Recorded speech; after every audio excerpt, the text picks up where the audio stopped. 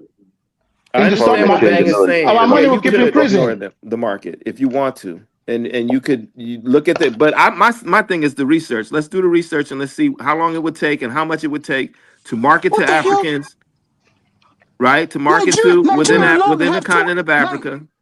How much would it take? How long would it take? Nigeria alone has 250 million people. I mean, Nigeria alone. okay. That's Yeah, great, but everybody in how Nigeria is how not much eating did it come? chocolate. What's the Exactly, market of that's what I'm chocolate in trying to make. Nigeria? Do you know? Oh my God, who hates chocolate? Do Find you me somebody know that the hates chocolate. market? But I don't care about hate Right. chocolate.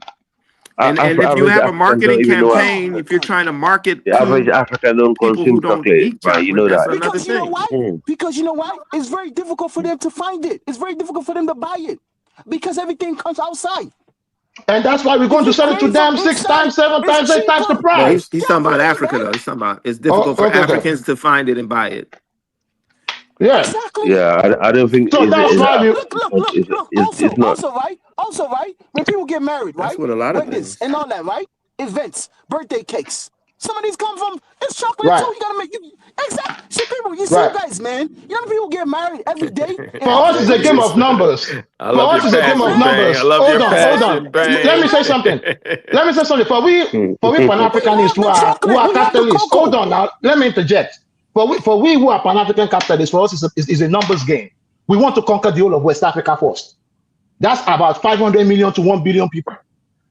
So if we are selling it to them 50 cents, $1, so $1 times 500,000. 500 million. That's a lot. How much are you going to make in the span of 10 years? So the first thing is that we capitalist Pan-Africanists, we see this opportunity. We have to first come together, trust ourselves. The next thing is create a blueprint. Yeah. Once we create the blueprint, we need to practice we go those in group there. economics. I agree. The cocoa grows in our backyard. The cocoa grows in our backyard. You ain't lying about that. You're lying about that. In our backyard. And these people telling you it's like mission impossible. God, Yeah. you know how simple it is for you to make Educated dummies. Educated dummies. No, I think it's Europeans that have put pressure. They have put economic pressure on Ivory Coast and Ghana for not build those factories. They put all so there's all these things that are happening. Hey, do you guys see what Burkina Faso is doing with the tomato factory? The tomato factory is a good example. So now you agree that that's a good example. These presidents in Ghana and Burkina Faso and Ghana and Ivory Coast are not Pan-Africanists then. No. Yes, right. They're agents of destruction. Exactly. Not like we are. That's why they don't have chocolate factory that could produce massive amount. That's why they give about 80% of their cocoa to the white man. They grow it, they take care of it, they dry it as well, and then they bag it and they hand it to the white man, 80%. And then at a return, the white man makes 100 billion more than they do. They only get about 2% of that market. Well, only collect 2% let me ask you this, Bang. of that market. Why didn't Ajakuta still go online? And $1 billion was put up front. They built it. It was in 1995. It was 90% finished, and it never went online. Let me tell you the reason why. I'm asking Bang that question. Why do you think that happened, Bang? Because of the Western force came and then the Kissinger report. Exactly. Nigeria must not be allowed to endorse natural resources. You better not produce steel. But hold on, they told the Nigerians you better not produce steel, and to this day they import $700 million worth of steel or if more. Nigerians were serious, they have leverage as well. Every country has leverage. Every country has leverage. But Europe has no leverage. Wait a minute, though. When you have it built, all you got to do now is nut up and be a man. Okay, who was the president? Who was the president during that time when he was building it? In the 80s was the guy starts with an S. No. It wasn't in the 80s. Shakiri. In 83. Wait a minute. Wait a minute. In 80. I'm saying in 83, Shakiri or somebody like that named Shakiri was the president when it was 85% finished in 1983. And then in 1995 was another president that was in office, and they had it 90% finished. And then what happened after that? Nothing. He got removed from power. He got removed from power. yeah. He got removed from, I'm telling you, man. The West don't play. He got ruled by power, The man. West, you mean the niggas is playing? That's what the fuck the West. The black That's what I'm man trying is to not say. got It's no playing. balls. You putting your life Yeah, on the it's line like playing. Traore's putting his life on the line. They didn't put their life on the line. Sean, Instead, they took the Sean, money. Sean. That's why I said I've been an AES supporter for almost 4 years. I have the evidence. I could back it up. When I was in my country, the day Assimi Goïta decided to kick out the French, I said it before. I said, this guy is my president. I know it. And look at how for the past 3 years now, I was correct. And let's give it another 3 more years and see how much more I'm gonna be correct. Because at the end of the day, I know for sure when you're about fixing your country, you have to take power by gun in Africa. Because Africa is so corrupt, you have to take power by gun. That's the only way. You have to take power by gun. But if you take power by gun, you have to do it in a good way for the people. As long as the people are supporting you, they can't take you out. But I'm saying they cooled with guns. They took power by guns with the coups, but they had the wrong mindset. They had the wrong mindset because when they that took coup was to power. counter the good president. Sometimes when you have a leader, right, that was under democracy, right, it was voted to get in that position, right? If that leader a good person, right, that leader wants to develop that country, there's gonna be a coup that's gonna be run against that leader and replace that leader. They've done it plenty of times in the 80s. The 70s as well, the early 90s as well. Just look at African history. You had a bunch of coups during this time because during this time, Africans realized, oh shit, we got to fix our countries. So some of those coups, they were meant to be a good coup. But what happened was, it was a counter coup after them. Yeah. Do you know even Guinea have steel plants? It's crazy. Guinea actually have a steel plant. You know, Umi man, you need in steel for Dubeka. everything. You They need have the steel for highest grade everything, man. iron ore in the world. Huh? Guinea They has the have highest the grade iron ore in the Guinea world. is the richest country in West Africa. People don't know that. Sean, this is why I Do get you know mad. sorry. Do you know the Just 30 seconds. yeah? Do you know Just 30 the stuff seconds. that you okay? Sean, Go on. Sean, this is why I get mad at black folks in America. They have the knowledge, they have the capital. For some reason, they don't want to say, F America, I'm going to invest in Africa. You What do you mean for some reason? We know the don't you know the reason? No, I don't know. To me, I understand. I know the reason. Right. The same reason why why the presidents didn't let that steel plant go. It's the same reasons why we don't use our millions. There's so many African countries that need seaports, man. You know, black folks in America could come together and then say, you know what? Miseducated, mentally enslaved, miseducated, colonial And education. And also Guinea got 3 aluminium refineries.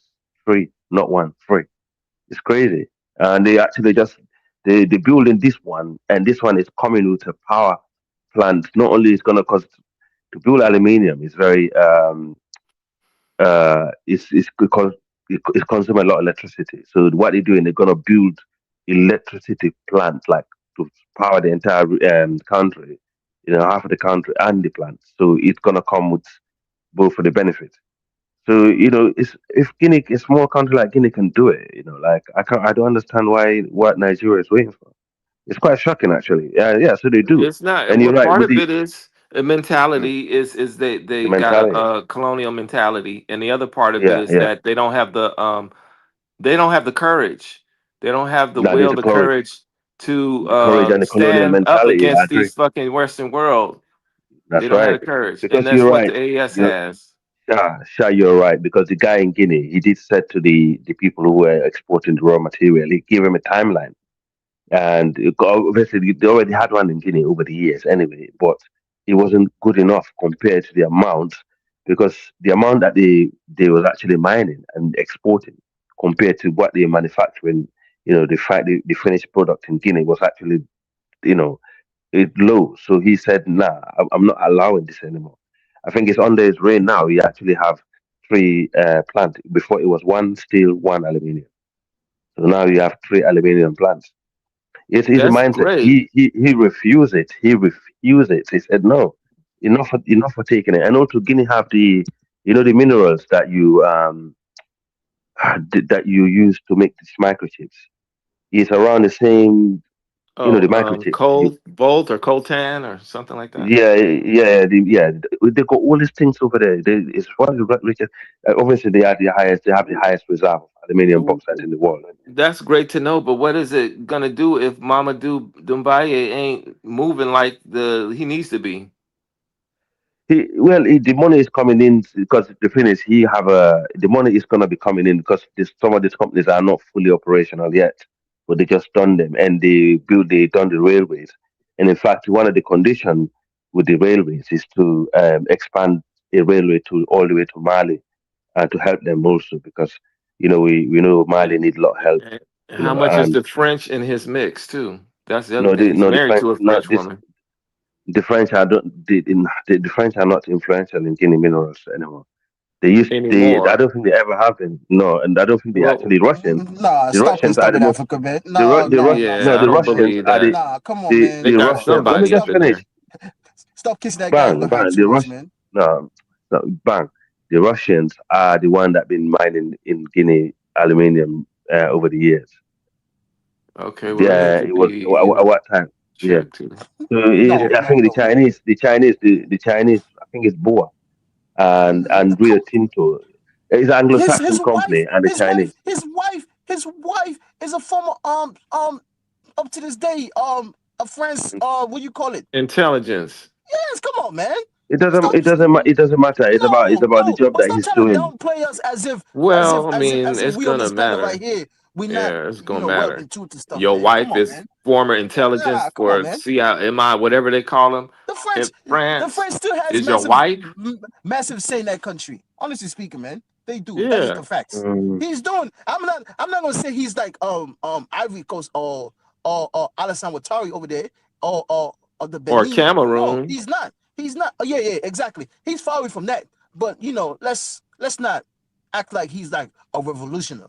Because if he was, he would be the most popular country right now in Africa.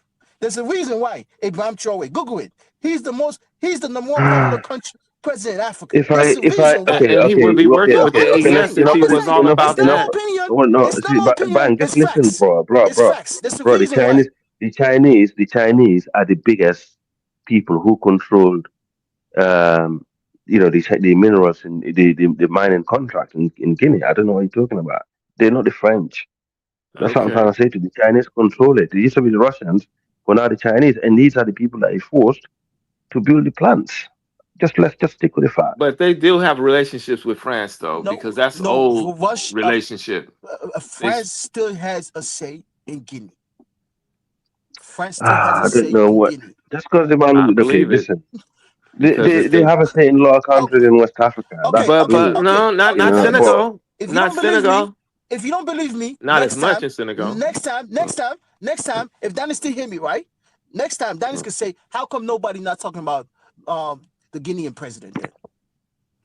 because he ain't no, doing but shit. No. Let's Dynasty host a show about that president and say, how come people not excited or people not Because drawn he's to him? not doing shit really he's not. revolutionary. No, I understand, If he were doing revolutionary stuff, you'd be hearing all I about want him. Dynasty to host a topic about it so then we could bring facts. No, Right. but Because nobody said that. if he was doing something, if he was Nobody. kicking Okay, tall and see, moving things, you would be listen, hearing about him being, listen. Listen, the guy that brought the French back to Guinea after Secretary died was General Lansana Conte. Let's get the fact right.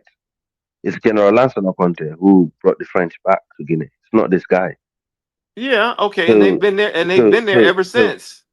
no, They have not okay, no, left. no. But they They no. When I'm saying they don't control the bauxite industry. Though. That's no, just listen, a but fact. what about the Pact for the Continuation of Colonization? So Sekou Touré wasn't in on that, didn't sign in on it. I think he did not go for that. Guinea But still use their Guinness, after man. he died and this other Conte took over, did he fall in line? Put it this way: is half of their reserves being kept in France? Their central Hold bank on. reserves? Look, That's the question. look. Shot.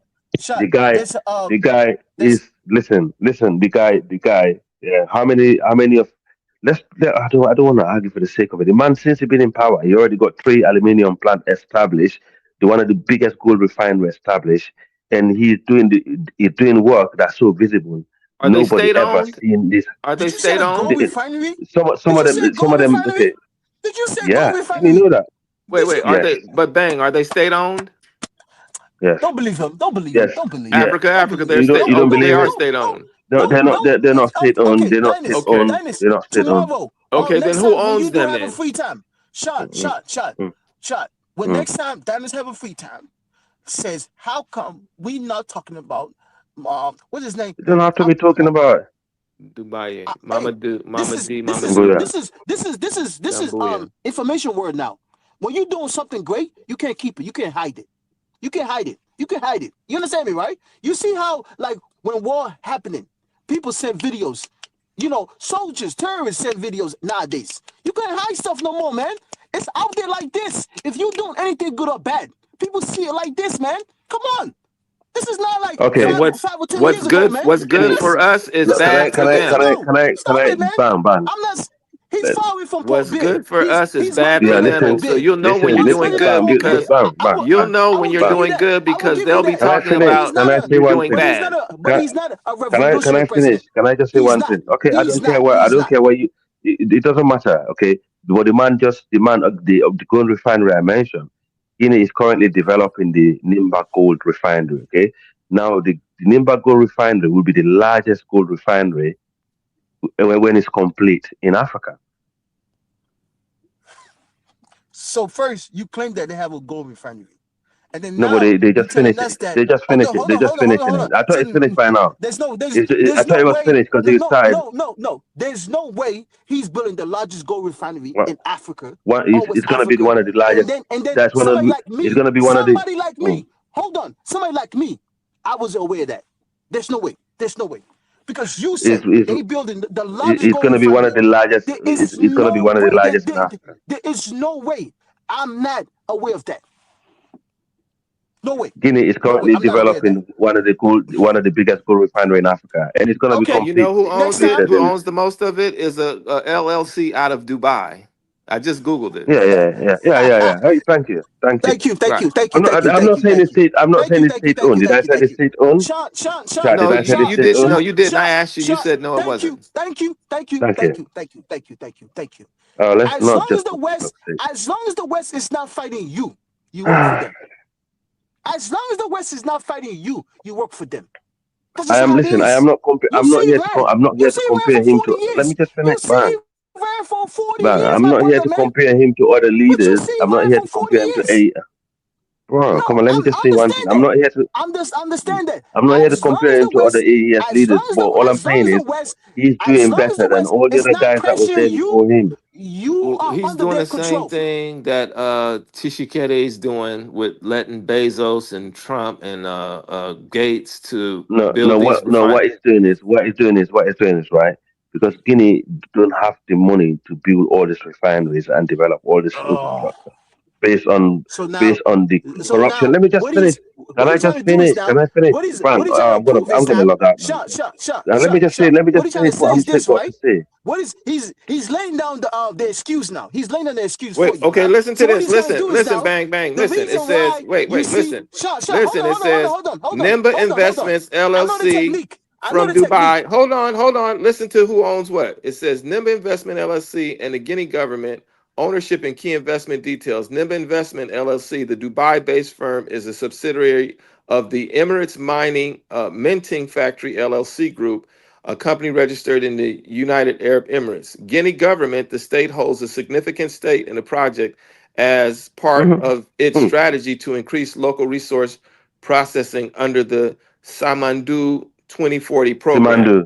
Simandu Venkara. Key financial backing. The project is heavily the financed government, by Yakuba Sija, the founder of Phoenix Precious Metals, who partnered with the Guinea Ministry of Mines and Emirates Mining. So that's good. One second. Shot. So thank you, Shah. Thank you, Shah. Just 10 seconds. Bang, Just 10 seconds. I'm I'm gonna be getting quiet. tired, man. 10 seconds. Shot. You see how they did not include no percent? They did not tell you physical percent. They sure didn't. That's the reason why. They did not. But they claim, it's gonna be put over. But I know the games, man. can I just say with the other ones? I know the games, man. Why are you shouting, bro? We're not rioting. We just No, me. Africa come first, man. To me, Africa come first. That's how it go. Your people come Okay. first. Yeah, that's fine. Any president Okay. that put their people first, that prioritize their people first. I don't care what country you at. I will support you. That's how I go. But to me, I don't want our resource to be private owned. And then some president acting like they doing something big. Because what you're doing, you basically selling the country. That's all you're doing. You're basically selling the country, but then you just present it as if you bring development. So by the time people wake Well, up and if a realize country, everything I just read the everything's government privatized. have a significant If the share, government and did, who they would have tell us the the percent. government have a They did significant not hold tell us the that the whole percent. If the government other did, ones I they think would have tell us the percent. They didn't. When I see me going to signed a deal with they a were Russian bang. company Honestly, you gotta let to other build a people speak, refinery, bro. Come right? on, man. They told us exactly the percent. They told us the exactly percent. Malian getting it, I think it was like 60, I think 61%. 61%. They told us the exactly percent. There's a reason why they did not tell us that. Okay, I got a I know they percentage did. here. I got a percentage here. And see, they try to throw it off because I asked the question, what percentage does Guinea own in Nimba? It says Nimba, it says in Guinea, the state's ownership in Nimba projects vary significantly depending on the specific entity or project being discussed. See that? See that? As the name is used across several major mining and refining initiatives. Nimba Mining Company, NMC, is 100% owned by Guinea government, but Nimba Gold Okay. Refinery for the Nimba Gold Refinery, Conakry, the government operates a joint venture partner with private investors. Ownership structures, Guinea Mining Code, which typically grants the state 15% free carried interest in mining related Yeah. projects with the option to purchase an additional 20% status. So, but that's Got not that. really saying what it says. Ownership structure, Exactly. while the Look at that. exact That's a good equity deal. split for the specific refinery isn't publicly disclosed as a single percentage, it follows the Guinea Mining Code, which typically grants the state a Man, 15% I'm free done. carried interest. So there you I'm done. go. There you go. I'm done. There you I'm go. done. So I'm see, done. I'm You're done. right. I'm You're done. right, see. Bang. Thank you, Sean. I know how African politicians behave, man. I know their codes. I know exactly how they disguise things, man. I come from a politician family. They tell me shit. I don't have to come in and try to no, African politicians are crooks, are criminals. We need to get rid of these old motherfuckers. Yes. I'm telling you, man. These people worship foreigners. They Yeah, do, man. they're You can't messed up. change a Well, 50-year-old man sure, no more. sure, You can't change a 60-year-old lady no more. They gone. Their mindset is fucked. yeah. They can't help the young, poor Africans. Come on, man. We sit here in Western countries and then try to twist it around. No, But fuck that. can you compare? Can you compare that to the other African countries? The percentage that they actually without investing Oh, anything on them. I please, man. think that Africa, that the AES Africa, is man. the Please ones don't. to make Please the don't, No, man. no, bar. let's Because not. Sierra Leone is No, the worst. Sierra okay, Leone is no, the the worst. AES. No, there's not the Ghana is AES. getting The more. AES. Ghana just charged the 12. They just upped the ante on their gold mines percentage where they're getting 12%. But it's a sliding kind of scale depending, I guess, on what the price of gold is and what the size of the company is, what they're going to be charging. But they went up, and it was such a big deal that the Russia, not Russia, but China, United States, and Australia came together and did a group letter to the government of Ghana saying, well, please don't go up on the prices. And they're making hand over, the gold has gone up so much, they're making hand over fist. But Ghana put his foot down and How said, many no. percentage? How many Huh? percentage? Well, I'm saying 12%.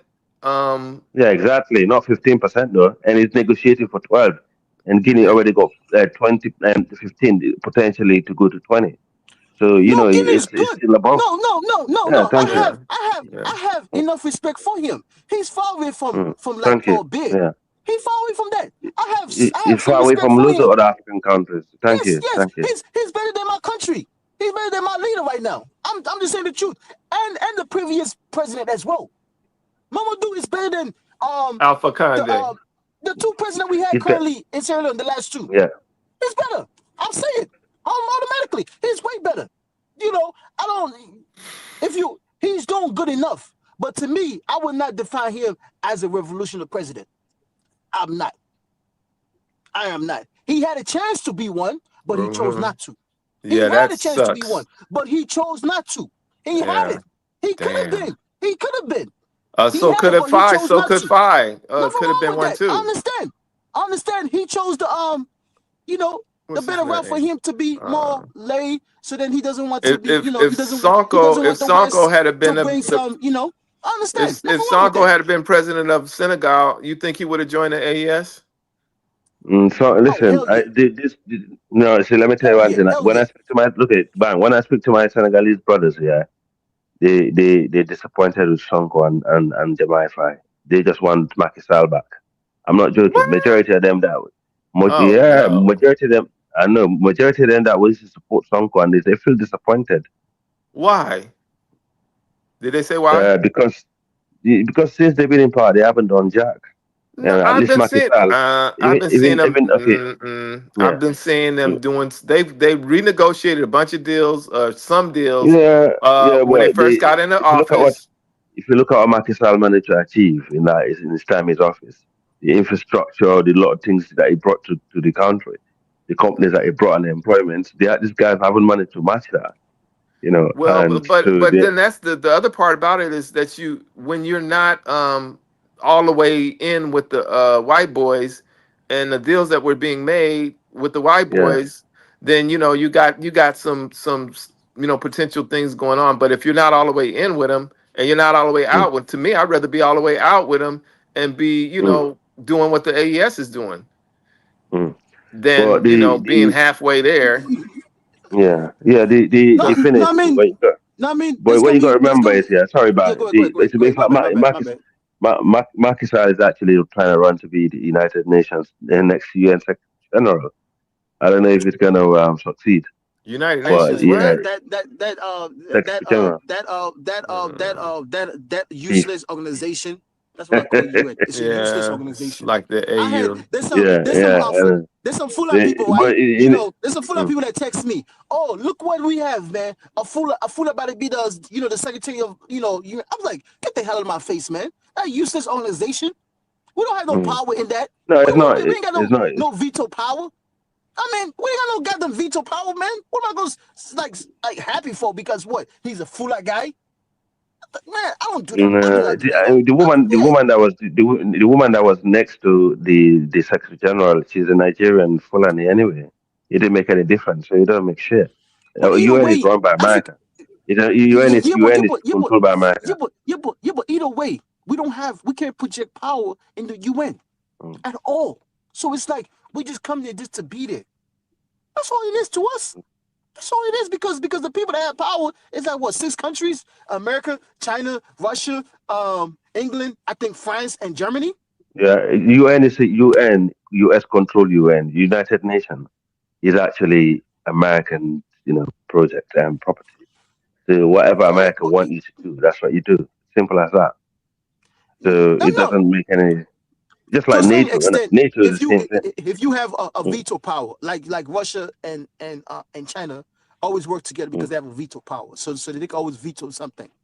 That's about mm. it. But overall, it's a useless organization. I don't take that organization serious at all because it wasn't built for equality at all. UN was never built for equality.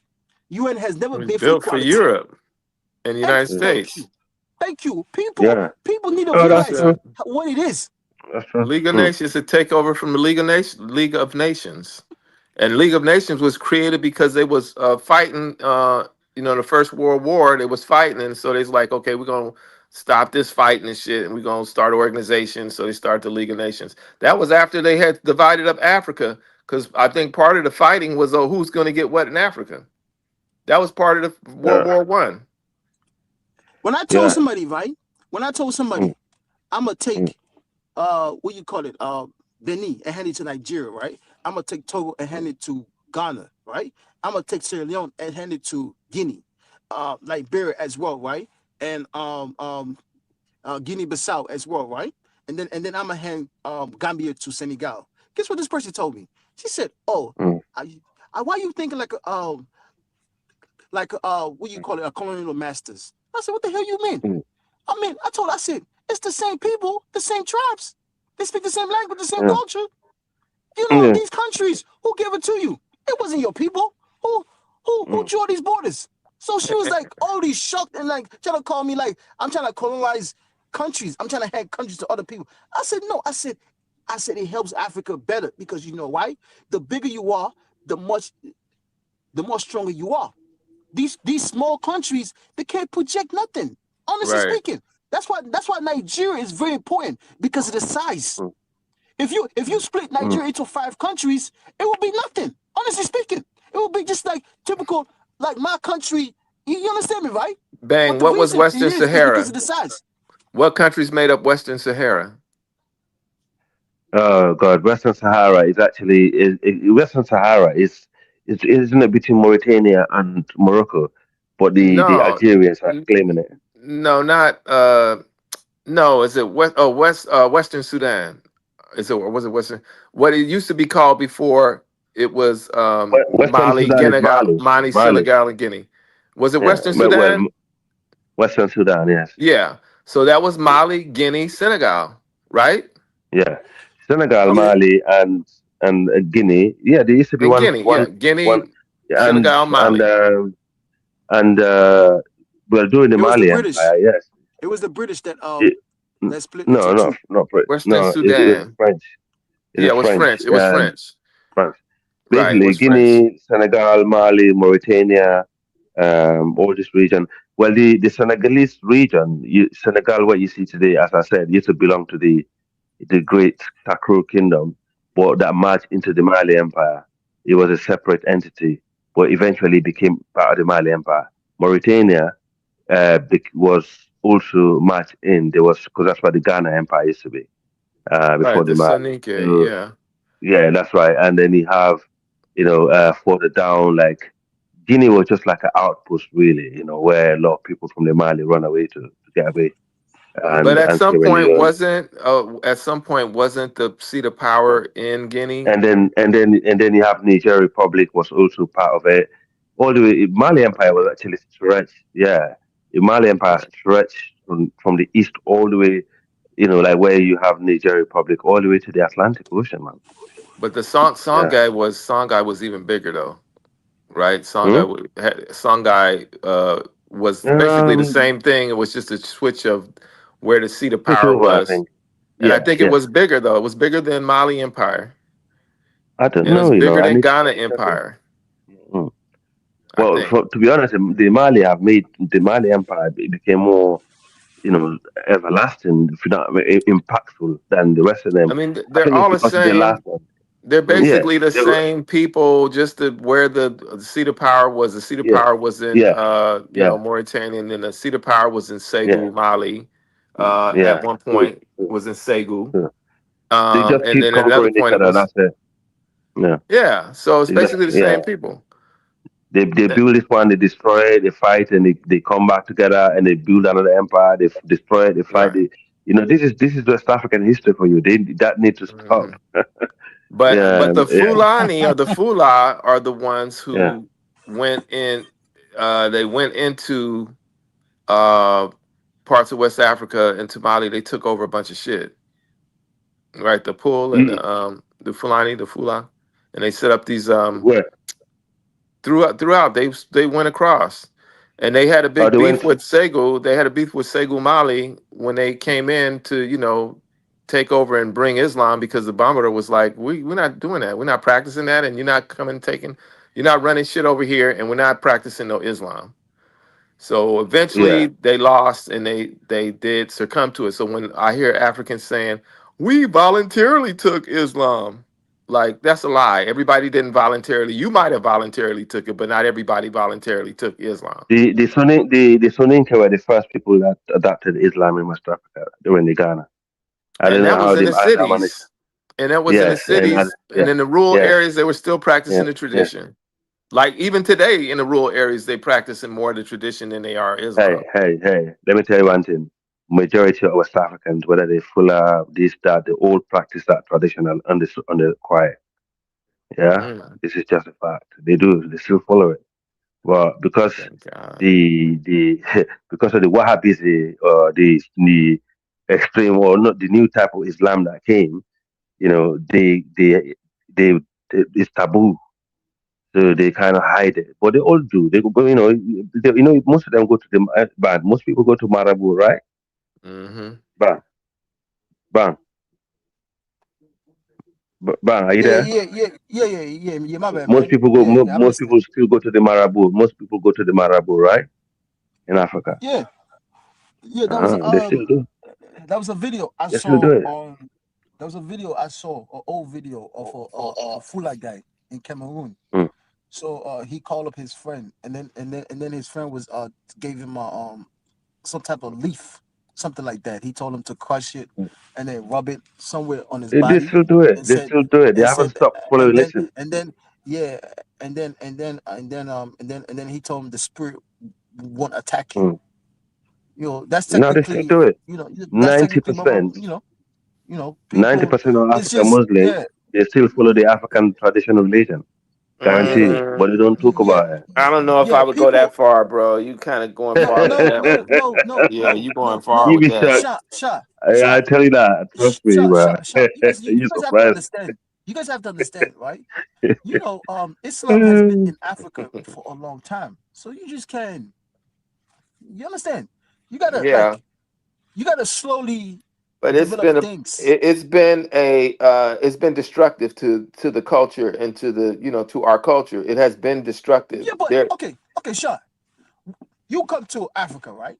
What you gonna offer these people for them just to say, okay, well, I want I want to be traditionalist. You gotta offer them something. well, what I would That's what I'm trying to do, let say. me tell you what I You would gotta do. offer them. You understand me, right? What I It's would like do, how you because I'm a see like practitioner, these. I would have a class in which someone would be, interpreting, and I would do Western medicine and I do traditional medicine and do side by side, more No, when I say preventive. offer something, Right. right? I'm Mm-hmm. talking about heavy capital, heavy. Oh, but That's what that's I'm not trying to my say. area. That's not my. I'm staying in my lane. My lane is Yeah, they're culture, gonna look is at you. They're gonna look at spirituality. you Well, as I know, Isha, you very much into African spirituality. I Yeah. got you. So and But people need to go to the doctor. People need to this is go a to the fact. doctor. And I'm But saying that the this is stuff we just do is prevented, mm, is really the bang for the buck is preventative. you When it you gets will to not go. tertiary treatment, when you Mm, bleeding and you mm, hit a guy hitting the car or something, you got to go to the doctor and get stitched up or whatever. You got to go to to emergency. I'm not talking about that. And I'm going to show mm. them how the deep tradition and stuff that y'all used to do or still do. You think that Western medicine is better? No, your stuff is better, and this is why. That's what I would do. Yeah, but the thing is, majority you will not find a Muslim household in, for example, in in Sierra Leone, Guinea, probably even Senegal, even Mali, that does not practice the African tradition in the household. They do. They will go to marabouts. Marabouts are one of the wealthiest people. You go to some of this African traditional religion people in Africa. They sit in their whole day. The amount of people that you see going in there, in and I out, in know. and out. They're making money. Yeah. They are Yeah. they are making money. It's there. This things are never This gone. man told me, this priest from Benin, Mm, Edo from Nigeria, mm, mm, Benin, right? He said his mother was 101 years old, and he said still to this day, this was an elderly man that I know. He was a Ifa priest. He said his mother makes $100 a day. She still sees people. I found that mm. hard to believe at 100 years old, but that's what he said. She's making money every day. It's not a day that she's not making at least a hundred Yeah, dollars. yeah, yeah, yeah. U.S. dollars, not naira. Mm, yeah. So to be honest, it's just I don't know. It's just mad. It's just I honestly for us, religion is very fluid in our region. But for some areas, religion is very strict. You have to follow a certain way, and And I you're think that's one from, of the reasons why. where you from? uh, me, Yeah. I'm a Sierra Leonean from Okay. Salone. Well, see, that's going to be different than being in Nigeria. You Oh and yeah, you and D, Nigeria. No, yeah, yeah, you and D were Nigeria. talking about that. I heard y'all talking about why do the people act like that about religion in other places, and we don't act like that Mm, mm, because it's mm. different. Yeah, yeah, I know. I know. Yeah, no. In Nigeria, they're very. But even in Nigeria, you'd be surprised they still do follow animism because animism is a very popular religion in the Sahel. The Sahelian, they're actually one of the best animists you can find in the world. It's this strict code Islam is just a myth in a way, to be honest with you. And I think religion is in Africa. It's just it depends on the person. That's why I don't generalize it. I just look at The people as people they got come. mosques. Come on, bro. They got mosques. They got they Mm. praying 5 times a day. Oh yeah, you're Uh, gonna. you Yeah, that's know, the Wahhabism. they're That's covering the the women the are covering Wahhabis. up. Mhm. That's not an Yeah, that's the African Wahhab. thing. That's the Arab culture, and this is what I don't understand why Yeah. they have to cover up. In It's like hot even the ass Arab. Africa. It's hot. Why you Yeah, covering up? yeah, and also why do they have to follow the Arab culture instead of following the religion? But you know what? You In West can't Africa, separate it. during the Mali Empire, when our ancestors, were following Islam, it's not the same as how the some of these people are practicing it today, and that's the reason why majority of us in the far west we follow the Mali script of Islam compared to the Nigerian version.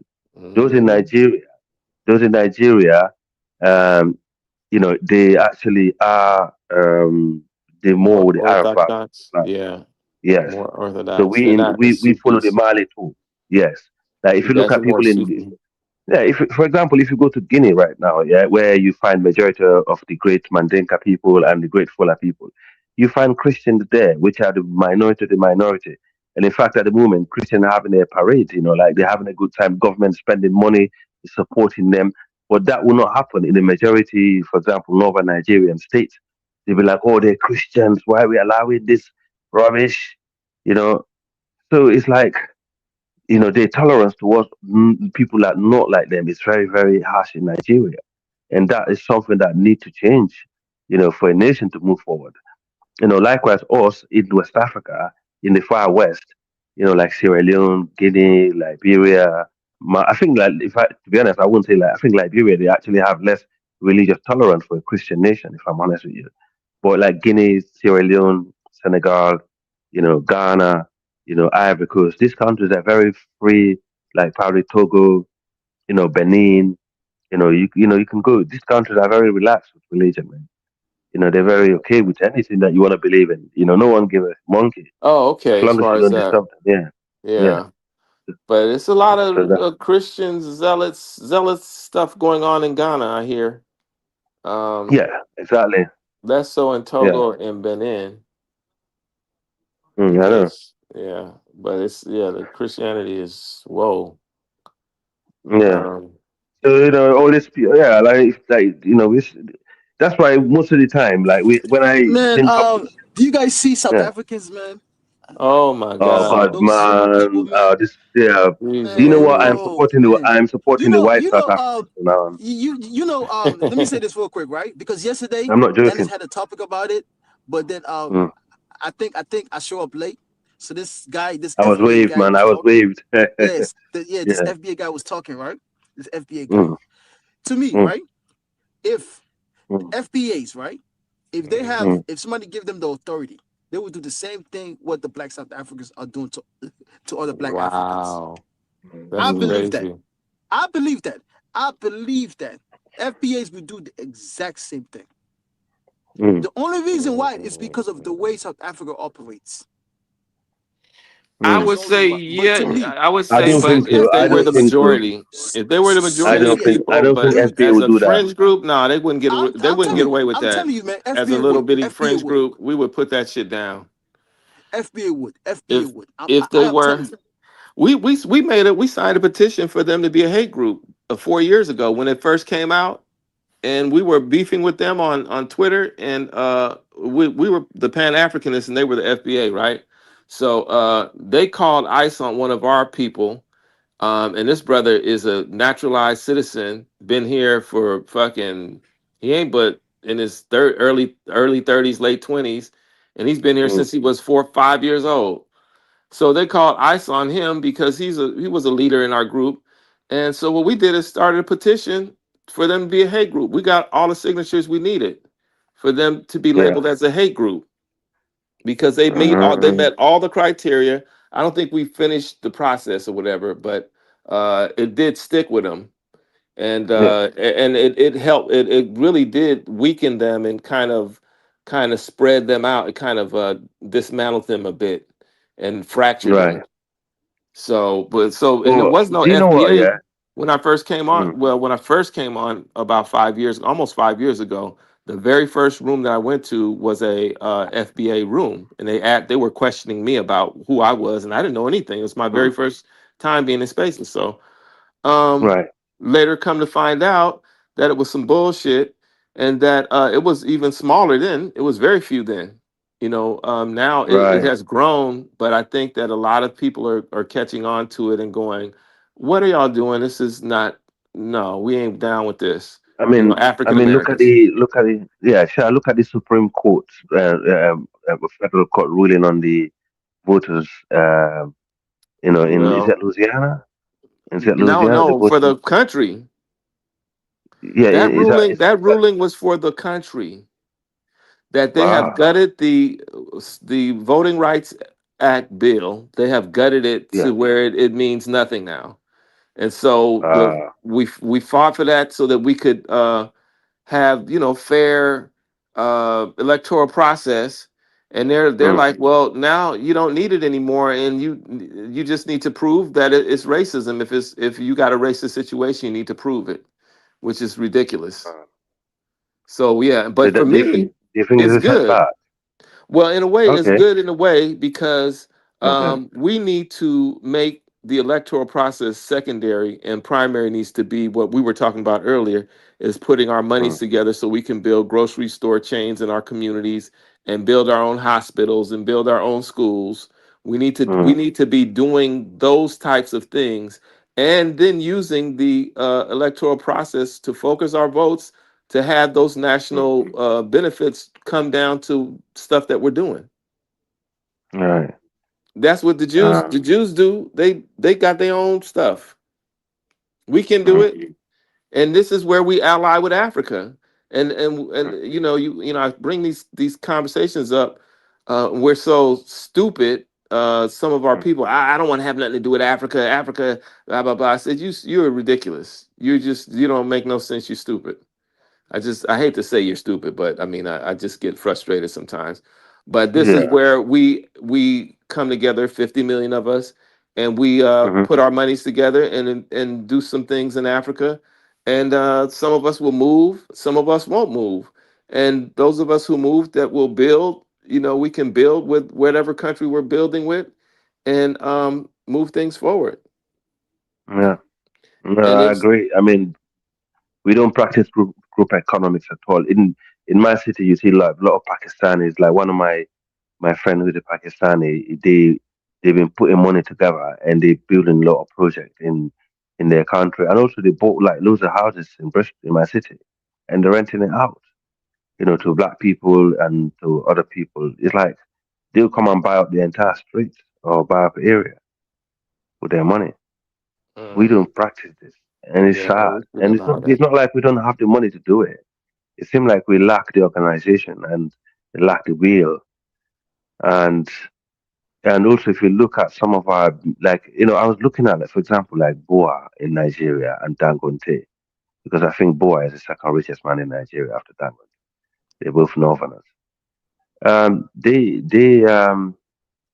The amount of money and wealth they have, good. I mean, they're investing a lot in Africa, but I think they should branch out more to the West, like in America and Europe. They should open up banks and stuff like that where they can actually work with the diaspora. That would be really encouraging. Mhm. And also, yeah, and people don't know this, but where that area you call Northern Nigeria, even though they have mass poverty, they have loads of billionaires in that region also. And these Then why aren't people, they fixing that up? I Why know they it's got that crazy. like It's crazy. Do you know yeah. what? I saw in the Guinea TV, because I watch Guinea TV. I saw about few wealthy Nigerians who actually went to Guinea. They actually invested money in infrastructure in Guinea. They're from Northern Nigeria, and I think, to be honest, I think it's insecurity in some area, and some other aspect is probably political, Yeah, but I it's the can see government. They don't want to invest in it because the yeah, government's messed up. yeah, They don't they want don't to play want to politics take the with money those out. good old Yeah, boy, yeah. corruptness. Because I saw these guys, about three Nigerian philanthropists in Guinea.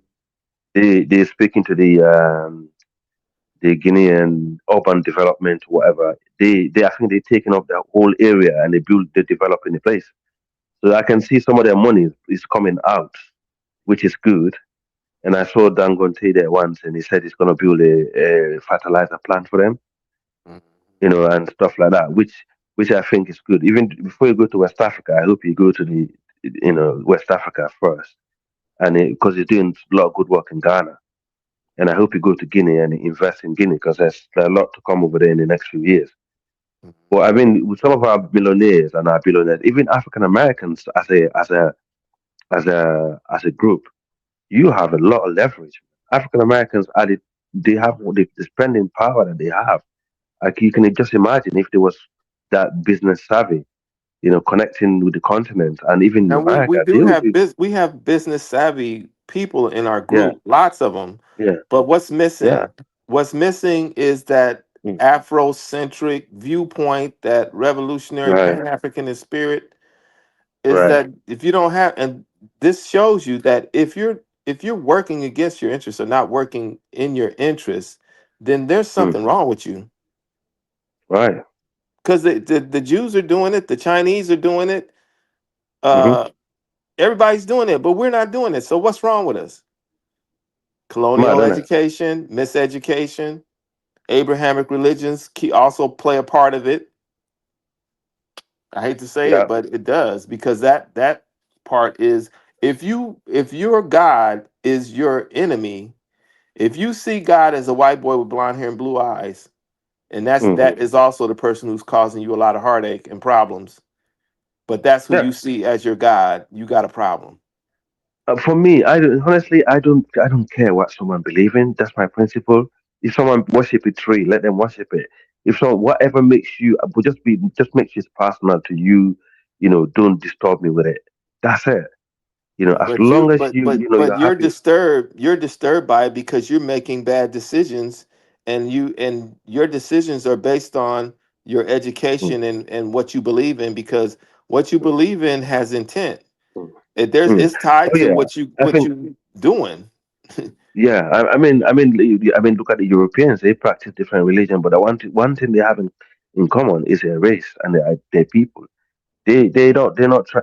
If you look at the UK, for example, England, where I live, England was quite tribal, years ago. Before the Romans got here, it was a tribal country. They have the Saxon, they have the Wessex, they have the Sussex.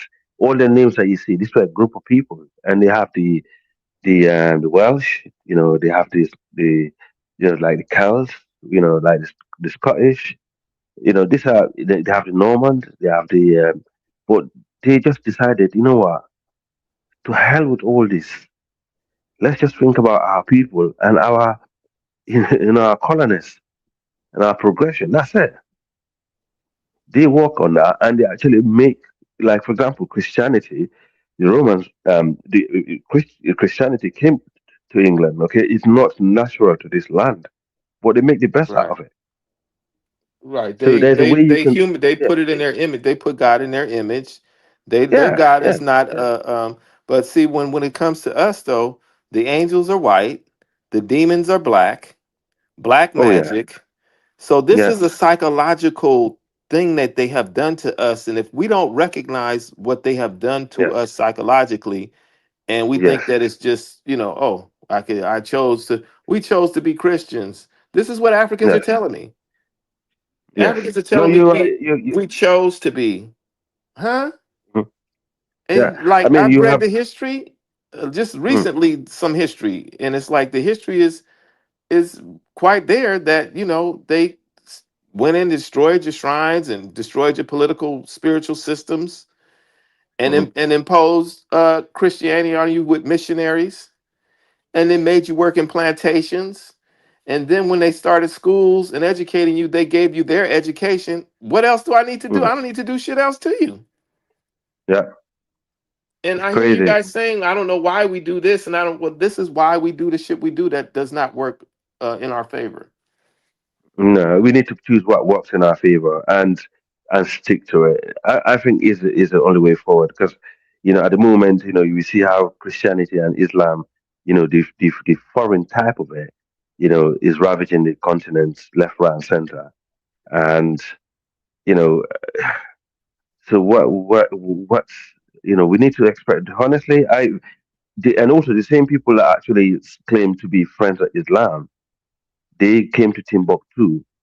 They try so hard, the great notes that my Mandinka ancestors managed to document, and some of the fuller scholars in Mali during the Empire days, who documented so many important textbook of Islam and so many different things we can learn from as a human race. The same Arabs came there trying to destroy and burn them. Why? Yeah. They're like, oh, it just shows how demonized these people really hate us, honestly. And the more we learn, the more you look at it, you can realize these people been trying to trick us, and they think we are just we just like I don't know. And their way of looking at us as we're cursed people, and they actually treat us like it as well. That's what's painful about this. They're messed up in the head about that, but originally it was about trade and about controlling Mm, areas for the yeah, trade, and yeah, and that was there yeah. was no special hate, I don't think, for us. Um, Mm, but I would imagine though, as they came into around us, not even mm, around us, the history of the history of our relationship to them, they were barbaric and looking at us with all of our mm, pyramids and mm. and universities and all that shit. That's how they saw us when they first encountered us. And they Right. know that history. They know that about history. So if they're mad or Yeah, jealous about it, that's what they're jealous about. yeah, it's true. It's true. They came to the motherland. They can see how amazing these people are. Yep. Intellectually, everything. These people got it, and they're lucky. Europe is a wasteland. You can't grow anything in Europe without pesticides or using things. These people before they have access to Africa, they used to scrap for food and kill each other for food. I'm telling you, the fact. There's nothing here. And in fact, a lot of the things that are good that came here came from the south. They will tell you most of the things that are built in England here, where I live. In fact, one of during the Roman Empire, the guy Mhm. who built this country, who actually invaded this country, was an African guy. He's a Tuareg, the guy that actually built this country during the Roman Empire. He was a Tuareg from Africa. His body is buried in York. So you can see everything that they knew. They learn it from us. They know it. But why are these so-called people of this Tuareg, who are Africans, have so much smoke for us as people who they find as neighbors, but they don't for the others? I don't get it. It's just like, why? Why And the what? same people, yeah, why are these Tuareg people have so much smoke for the black Africans, but they don't have that smoke for the others?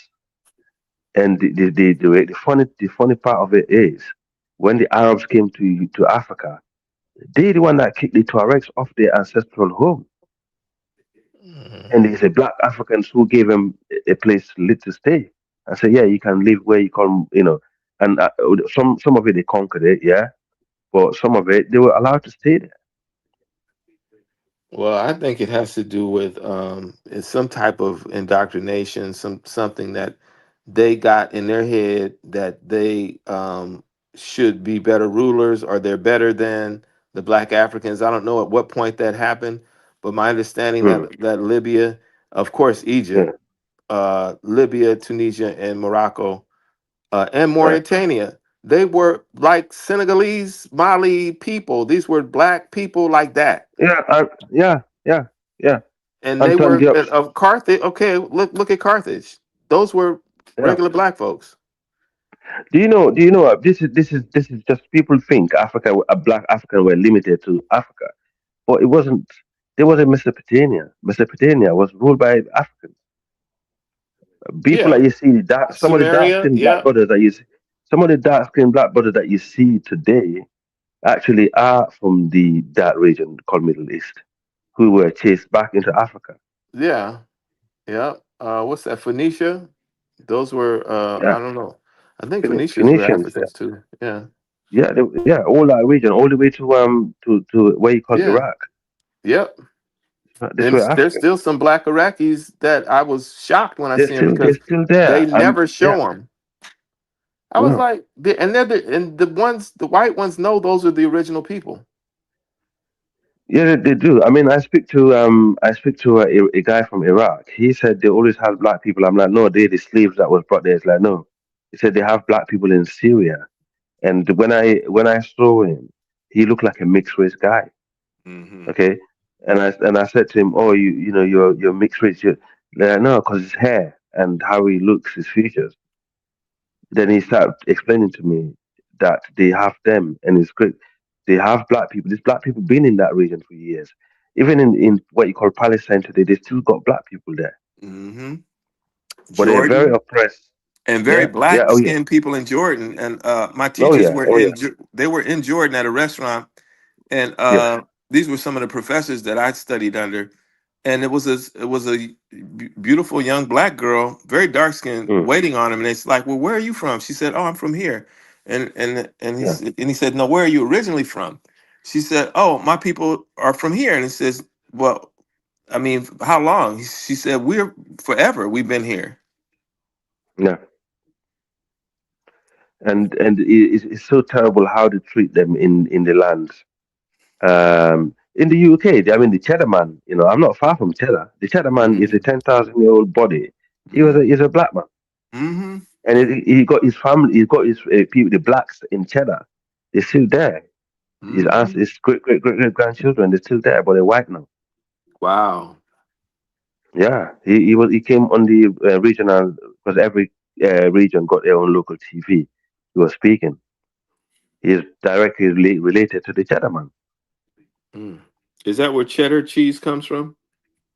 Yeah, yeah, Cheddar cheese. Yeah, Oh, it's not far really? from me. Yeah, yeah, Cheddar. It's a Wow. town. Yeah, it's a town. These are old Roman towns. Romans Mm. settled everywhere. In the Romans really, changed this place. Before the Romans got here, this place was nothing, man. Mm. And the Romans, the Romans that really conquered the UK are actually the African ones, Mm. The Tuscans. the dark skinned ones. They're the one that conquered Mhm. here. You know, before Rome, there was Tusk. There was it called Tuscany or the Okay, Etruscans, I think. right, right, right, Yeah, right. those were black people, the Yeah, Etruscans, I see. Uh, and they lasted the they, longest on the island of Sicily, I where see. they were black there for a long time until the mix came, and then finally and that they were beefing with Carthage around those times, and I Right, think it was the Vandals that did the final blow to uh to Carthage, the Germans. right, But we got right. history, man. All this history Yeah, and dealing yeah. with these, and see with our dealings with these people, we Mm, got to remember mm, why, how, when we were dealing with these people before, because we act like we haven't, like we don't know them, or like this is our mm, first encounters with them, and since 300, 400, 500 right. years ago. Yes. I mean, what I think we need to do in regard to the Sahel, I think, I think, to be honest, it's about time ECOWAS and the AES come together as an emergency, you know, um, points to say, look, this division needs to stop now. It's getting too much. We have more threat that we face at the moment. Okay, and say, let's put this division aside. Let's come together. We got our own differences, and also let AES do how they want to do their things. Don't dictate on them. Okay, let them build the economy how they want to build it. Let them be protectionist, because I like the protectionist mentality of the AES. Okay, ECOWAS, if you want to be dusty and sell out, fine, right?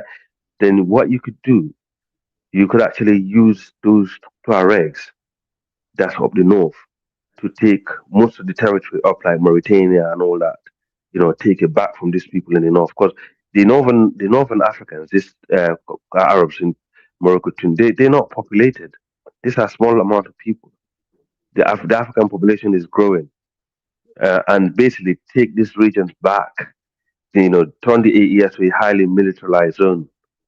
But first of all, we can't do this without national service, army service, where everyone has to be in the army. People have to What join the happened to the army. I mean, 15,000 troops that they were amassing? They were they have joined the battle. I think that's what I heard. The AES is in the Burkina and Niger are in there now. Finally, they're helping them battle this because the terrain is far. The thing is, these areas are not easy to fight. Sha. hmm I remember the former president of Senegal, Macky Sall. He said when the problem happened in Mali, when doing Assimi Goita, when he just came to power, he said he sent some troops from Senegalese troops to Mali to help them fight. He said the logistic problem alone, it take them weeks to get to certain areas. Like so big, vast. Mali is an open country. Mm, Not easy, man. So it's not yeah. like the AES is not helping. It's just the logistic side of it. So I Mm. think, yeah, We got a yeah, new I think speaker. more or less was that. Got a new Yeah, yeah. speaker in the house. Anti Anti-Morales. Morales. Hey, Yeah, what's up? Can you all hear me? Yep. Okay. yeah, clearly. Um, I came here to just support y'all, but it's good to have a decent conversation and people actually discuss. Usually it's shouting, so I like that. And another thing is that honestly, one thing I had a question is this: is that I heard about that Supreme Court thing. The Voting Rights Act had been overturned, and if I'm my understanding on that, Shah, since you're probably familiar with it, it basically reversed it says because the law that was created because there was racial discrimination based on gerrymandering, right? Right. That law has been overturned because, well, since there's no, I don't know if their argument was for it, but basically it's something around that, well, there's no need for it anymore, but the need for that law was because there was racial discrimination, which is kind of like Right. weird. So and you said something interesting, which is there's gonna be, there's gonna be more black businesses or something like that. That part I did not get. I did not get that part. I wanted just to hope you could No, clarify what that. I was saying that I have been arguing with Democrats. We call them the bad Democrats. Hmm. I've been arguing with them, or not even really arguing with them, but making up my point about participating in the electoral process is good, it's important, and we should utilize it to its best. We should focus our vote so that we can influence it in the best way that we can. That's going to bring us benefits. But that's secondary. Primarily, we should be doing like the other groups. We should be putting our money together like the Ethiopians did and built their dam. We've got Hmm. more money than the Ethiopians. We can put in a year's time, we could have a billion, plus. Okay. We could be using that money to build grocery stores. So there's things that we need to do to build our economics that we can do. Build our educational system. Even though we have our public schools, right? We Hmm. could still utilize that money to make our either have private schools or enrich the public schools or whatever. So education, health, economics, and building businesses. So we have a car industry. People are complaining in Atlanta, Georgia about there's no black car dealerships. Well, we need to start a car company. Hmm. Yeah, we can do that. So that part, I actually agree with that. Starting a car company, however, it's more importantly to understand supply chains on that regard. That's what I would argue, Well, because we would be our biggest customer right away. no, supply chain. Yeah, customer is one thing, but supply chain is more like, Oh, supply example, chain. striking deals specifically. Like for example, Hmm. there was this brother. I have, I don't know his name. 19 Keys. Oh Now, yeah. yeah, he went to Uganda, right? He got a deal on this. I forget was selling coffee for him.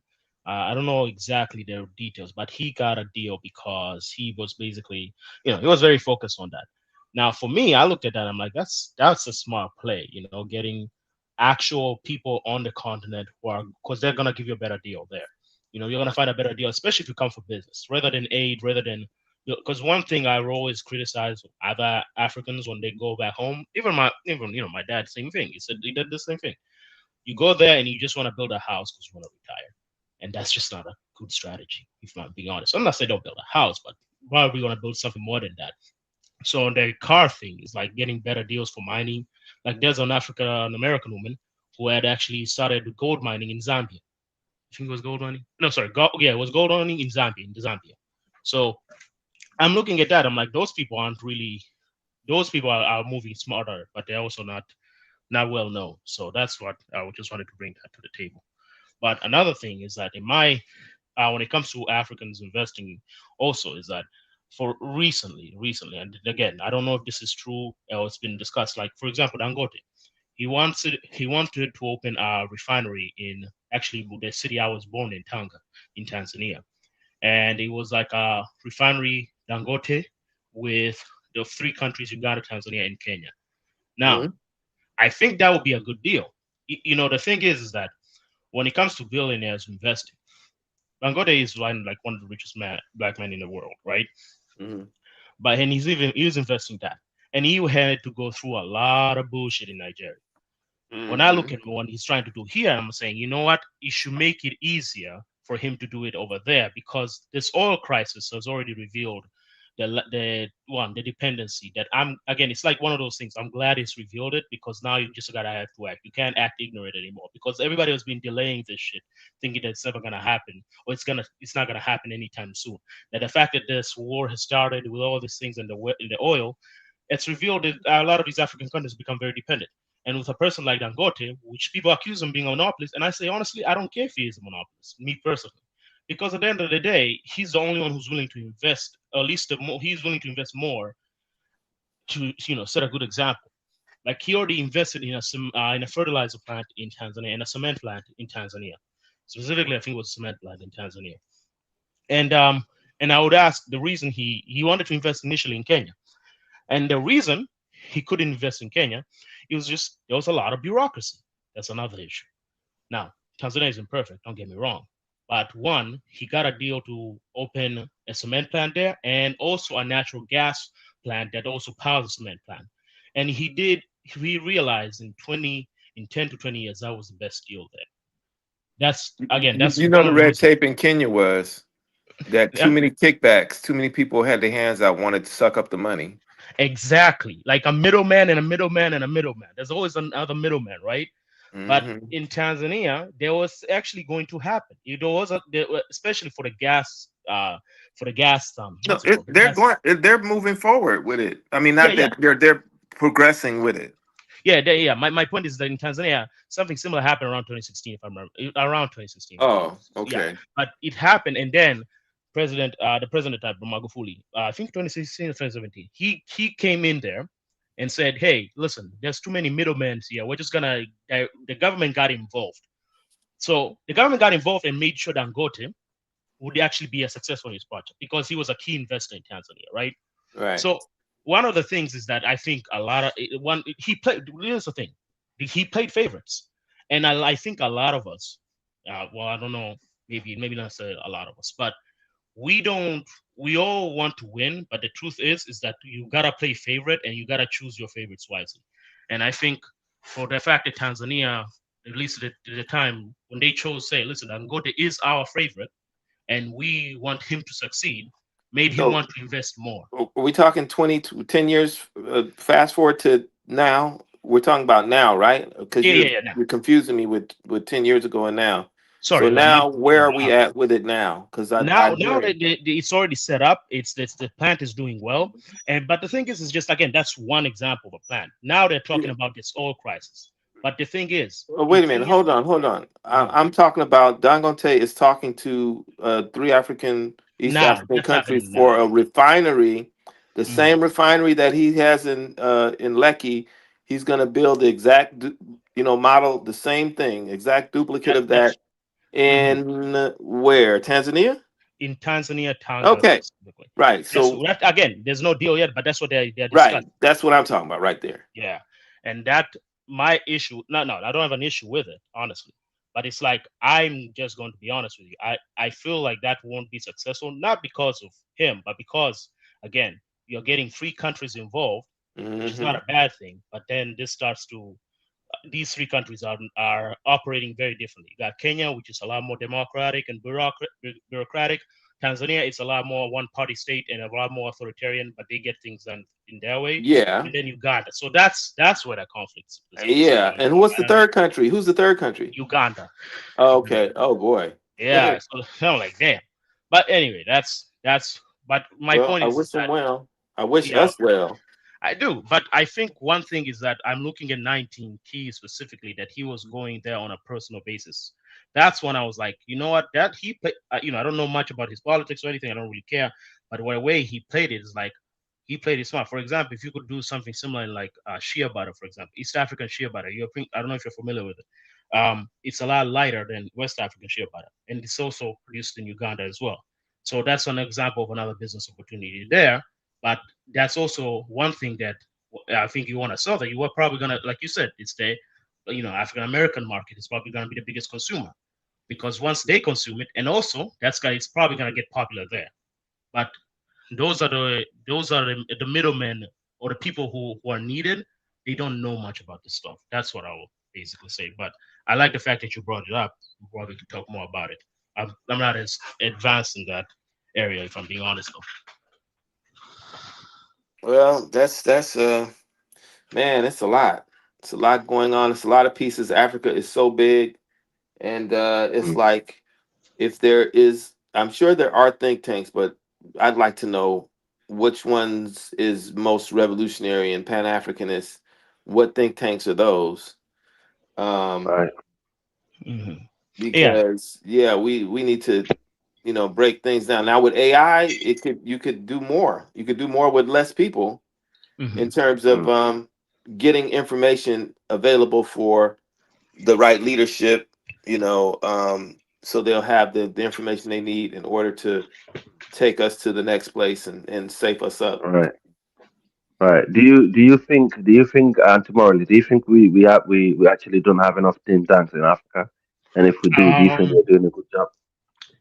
That's a Because good it's question. very needed, isn't it?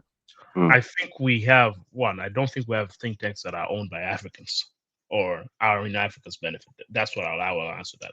I'm pretty sure there's many think tanks, but most of them have a perspective. Like, I don't know. I think it was Shah who said it. That Do you think our government uses them also? They're I don't think our NGOs that are government. sponsored by the Western Yeah. world. Boom. No, not only that, but it's like the way, even if it's, let's say, a think tank started by an African, let's just say, there was one, but it was started by this Senegalese woman. But she's married, again, nothing against her, but she lives in France. She has a French perspective. She has a Western perspective and a libertarian perspective. Same thing. So Same that's not difference. Afrocentric. Yeah, you see what I same mean, thing. right? That's it. Okay. That doesn't help us. So Yeah. so even No. though it's an African think tank, is it really Yeah. in favor of Africa's point of view? That's an important discussion. So it's not that there are think tanks, they do exist, but are there think tanks specifically that are started by Africans, whether outside or inside Africa, doesn't matter, that have Africa's perspective? I think there's a lot of smart people, but think tanks are more than just smart people. It's people with either resources, experience, and some kind of connections that are able to get things and influence done. I'm gonna be honest. I told my brother this, right? My brother's a lot more methodical than me when it comes to dealing with people. I'm more methodical when it comes to dealing with systems. So I'm never gonna be out here and say, listen, I can go to a politician and I'm not gonna do it. I'm not that person, and I just accept it. Even though me and my brother, well, he'll say I'm technically more technical and more smarter than him. He would admit, but I'm not the leadership type, and I think that's another issue. A lot of us don't want to admit that. I don't think I'm not saying I can't lead anybody, but I'm not going to lead like 100 million people or groups. I'm going to lead a small technical team that is very much full of experts. I know I can deal with that because I expect them to have some kind of understanding. But most people, if you're going to lead a lot of people, you have to accept most people don't have that understanding. And they're probably not necessarily dumb, but they're just okay. And that person. Well, that's where AI comes in. Yeah. I mean, it can't do it. It can't replace everything, but it's doing a lot. It's doing a lot. And if it would take you 100 people, you could have probably a group of 10 people that are really good with AI. You can make connections. I've never had a problem with making any connections if I really just put myself there, put on a suit or put on a traditional outfit, depending on the situation. But you have skills for that. That's the difference, right? And those skills are very different than skills like. I'm not saying you don't have the other skills. Is that very rarely you're gonna meet a person who was very good at the thing. Is very good at things, and then they're also very good at people. Usually they're one over the other. I'm very good with things. My brother's very good with people. So you need people when it comes to leadership, I guess. You need people who are very good at making connections with people and then know how to handle people who are good at things. That's a different, like, because you're still handling people, but you need to know who's your engineers, who are your doctors, who are your sociologists, okay? Even though most people shit on sociology, they're important because you need to understand how people think. All that kind of stuff, you need to understand that. So, but you need somebody who, in some sense, and here's an important part, is charismatic. Most people don't like hearing it, but you need to be charismatic because people are still at the end of the day people, and they still want to be, they have to be influenced in some kind of way. I'm just not that person though. That's me be admitting it. I'm not that person. But I know if there was a right person in that area, I would say, you know what, I trust this person and I'll follow him. And saying I'll follow this person to some people sounds pathetic. I don't mind if it sounds really fine. No, I mean, you're talking about an organization. I know. But think about saying that to most people to admit that they need to follow somebody. Yeah, those are people who are not informed. I mean, you're gonna have to have a leader to some degree. There's got to be somebody but I mean, you can have a group of people that act as a think tank, as a sort of council, and there's a spokesperson, and you're not necessarily following that person, but the person who's going to lead the organization, you can rotate that around. Yeah. Yeah.